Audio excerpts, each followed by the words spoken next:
individual point of view.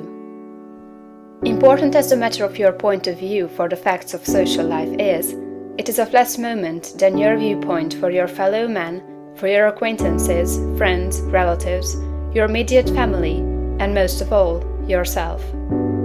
You must learn not to look upon the world as a lost and decaying thing, but as a something perfect and glorious, which is going on to a most beautiful completeness. And you must learn to see men and women not as lost and accursed things, but as perfect beings advancing to become complete. There are no bad or evil people. An engine, which is on the rails pulling a heavy train, is perfect after its kind, and it is good.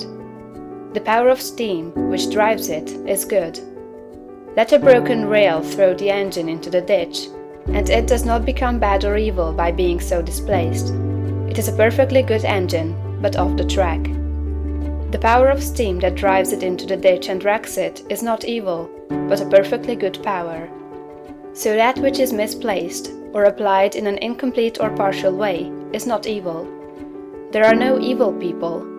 There are perfectly good people who are off the track, but they do not need condemnation or punishment. They only need to get upon the rails again. That which is undeveloped or incomplete often appears to us as evil, because of the way we have trained ourselves to think. The root of a bulb that shall produce a white lily is an unsightly thing. One might look upon it with disgust. But how foolish we should be to condemn the bulb for its appearance when we know the lily is within it. The root is perfect after its kind. It is a perfect but incomplete lily, and so we must learn to look upon every man and woman, no matter how unlovely in outward manifestation. They are perfect in their stage of being, and they are becoming complete. Behold, it is all very good. Once we come into a comprehension of this fact, and arrive at this point of view, we lose all desire to find fault with people, to judge them, criticize them, or condemn them. We no longer work as those who are saving lost souls, but as those who are among the angels, working out the completion of a glorious heaven. We are born of the Spirit, and we see the kingdom of God. We no longer see man as trees walking, but our vision is complete. We have nothing but good words to say. It is all good, a great and glorious humanity coming to completeness.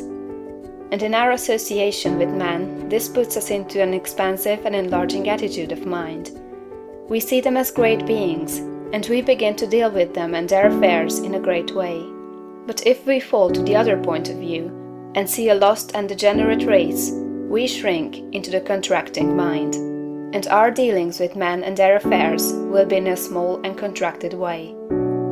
Remember to hold steadily to this point of view. If you do, you cannot fail to begin at once to deal with your acquaintances and neighbors and with your own family as a great personality deals with men. This same viewpoint must be the one from which you regard yourself.